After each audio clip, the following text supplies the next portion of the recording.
नमस्कार दोस्तों, विवेक news centre में आप सबका स्वागत है। दोस्तों, आज इस वीडियो में हम आपको जीडीपी के बारे में और जीएनपी के बारे में बताएंगे। जैसा आजकल आप लोग सुन रहे हैं कि हमारी जीडीपी काफ़ी नीचे आ गई है लॉकडाउन की वजह से, और उसके बारे में कहा जा रहा है कि इससे हमारी इकनॉमी काफ़ी डाउन है। तो हम लोग इस वीडियो में के माध्यम से मैं आपको ये समझाने की कोशिश करूँगा कि जीडीपी क्या होती है और जीडीपी की गणना काउंट कैसे होती है और जीएनपी क्या होता है।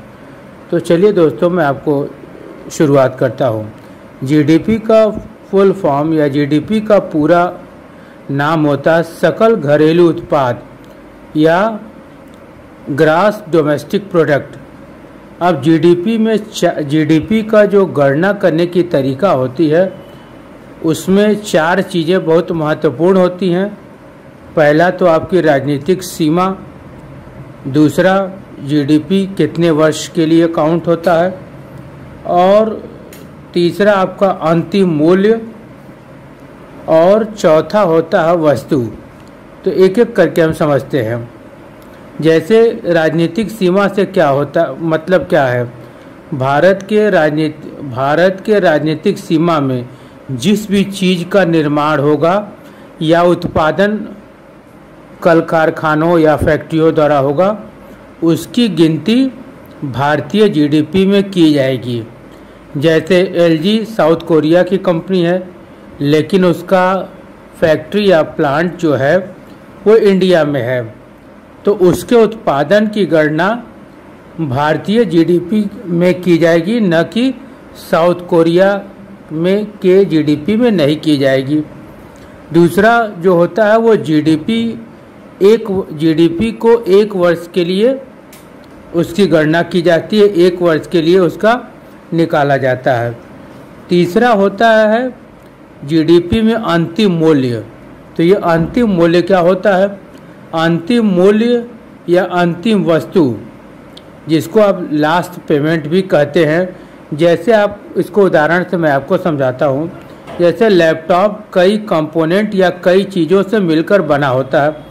लैपटॉप में प्रोसेसर जो होता है वो इंटेल कंपनी का लगा होता है, सॉफ्टवेयर विंडोज़ का होता है, लेकिन ये सब डेल कंपनी के लैपटॉप के अंदर लगा होता है। तो आप जो है डेल कंपनी को पैसा देकर या डेल कंपनी का लैपटॉप खरीदते हैं, तो पेमेंट आप किसको, लास्ट पेमेंट किसको करते हैं? आप डेल कंपनी को करते हैं। इसलिए यहाँ पे जो जीडीपी की गणना होगी वो लास्ट पेमेंट के आधार पे होगी, नहीं कि जैसे मान के चलिए 20,000 का लैपटॉप है तो कोई डेल कंपनी नहीं कहेगी कि भाई 10,000 आप प्रोसेसर का दे दो, 5,000 रुपया आप विंडोज़ का दे दो, और बकिया जो बचता है वो मेरा दे दो। सबका मिला के जो लास्ट पेमेंट होती है उसी पे जीडीपी की गणना होती है। अब वस्तु क्या होता है? पैसे के बदले इसमें सामान मिलता है जिसमें हम छू कर देख सकते हैं, उसे वस्तु कहते हैं। जैसे होटल में आप खाना खाने जाते हैं तो पेमेंट आप करते हैं, और उस पेमेंट के बदले आपको सामान या खाना, पेमेंट के बदले आपको खाने का सामान मिलता है, उसे आप वस्तु कहते हैं। और उसी तरीके से सेवा होता है। सेवा में क्या होता है? इसमें पैसे के बदले हमें कुछ नहीं मिलता, बस हम फील करते हैं कि हमें कुछ, या अनुभव करते हैं, महसूस करते हैं कि हमें कुछ मिला है, तो उसे सेवा कहते हैं। जैसे आप फीस देकर ट्यूशन पढ़ने जाते हैं और वहाँ पे आपका जो ट्यूटर होता है या टीचर होता है वो आपको कोई भी चीज़ क्लास में पढ़ाता है, तो वो आपको कोई सामान नहीं मिलता, आप सिर्फ महसूस करते हैं कि हाँ फला लेसन मैंने पढ़ लिया, मेरे दिमाग में आ गया, तो इसको सेवा में कहते हैं। होटल में जैसे आप वेटर को टिप देते हैं तो वो सेवा में आता है, क्योंकि होटल का वेटर आपकी सेवा किया, आपको खाना परोसा, आपको खाना लाकर दिया, उसकी सेवा से आप खुश होकर उसको आपने 10 रुपया 20 रुपया जो भी होता है आपने उसको टिप दिया। और यहीं पे अगर आप मैनेजर को पेमेंट करते हैं तो वो वस्तु के बदले करते हैं, कि मतलब आपने जो खाना ऑर्डर किया था वो खाना आया, आपने खाना खाया, वस्तु पाया, तो वस्तु के बदले किया। अब जीडीपी में जो है गुड्स को भी शामिल करते हैं। जैसे इंडिया में फैक्ट्री करोड़ों प्रकार का सामान या करोड़ों प्रकार की चीज़ें बनाती है या प्रोडक्शन होता है, तो वह गुड्स में है।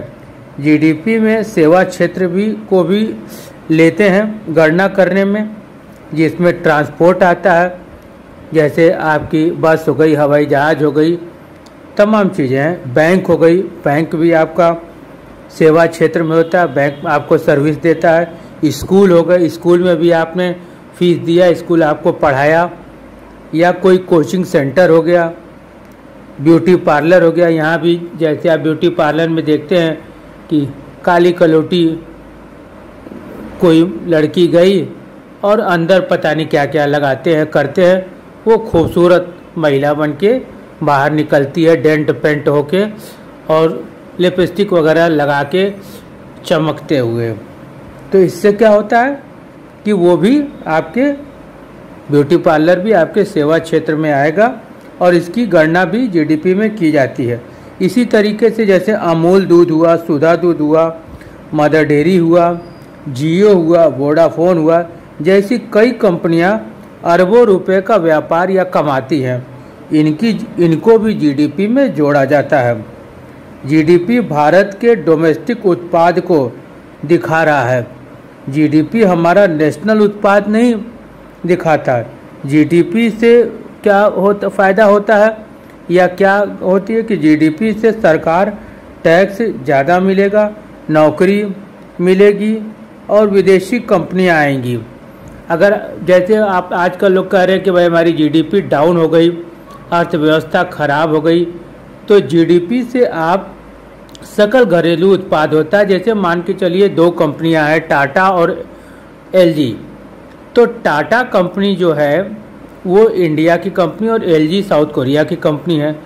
तो अगर मान के चलिए हमारी जीडीपी अगर डाउन होती है तो ये माना जाता है कि जो एलजी कंपनी की बाहरी की जो निवेश था वो कम हुआ, लेकिन एलजी जो कंपनी है वो बाहरी कंपनी है, तो वो हमारे सरकार को टैक्स देती है और हमारे लोकल लोगों को नौकरी देती है, लेकिन अपने कमाई का सारा पैसा वो इसके अलावा वो रॉयल्टी के रूप में अपने देश को, अपने मूल देश को, कंपनी को भेजती है साउथ कोरिया। और टाटा क्या करती है, वो तो हमें टैक्स भी देती है, गवर्नमेंट को नौकरी भी देती है और उसके पैसे को हम राष्ट्रीय उत्पाद में भी वो हमारा पैसा उसको उपभोग कर सकते हैं।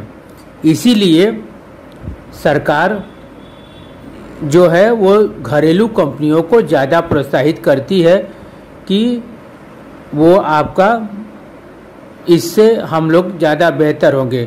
और जीडीपी गिरने से एक चीज़ और होता है, या जीडीपी से एक चीज़ और काउंट होता है कि भाई हमारी चीज़ें जो हैं वो सरकार इससे अंदाज़ा लगाती है कि भाई नौकरी नहीं, लेकिन अगर हमारी देश की ही कंपनी रहेगी तो नौकरियां भी ज़्यादा देंगी, टैक्स भी देंगी, वो जीडीपी में भी आपको फ़ायदेमंद होगी और जीएनपी में भी फ़ायदेमंद होगी।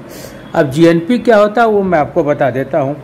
इसका फुल फॉर्म होता है ग्रॉस नेशनल प्रोडक्ट या राष्ट्रीय उत्पाद। यह पैसा भारत के काम आने वाला है, असली यही होता है। इसमें भारतीय कंपनी का पैसा, वह विदेश में रहने वाले भारतीय जो विदेश में नौकरी करने या व्यापार करने जो गए हैं का पैसा जो है, अपना पैसा भेजते हैं, उससे देखा जाता है।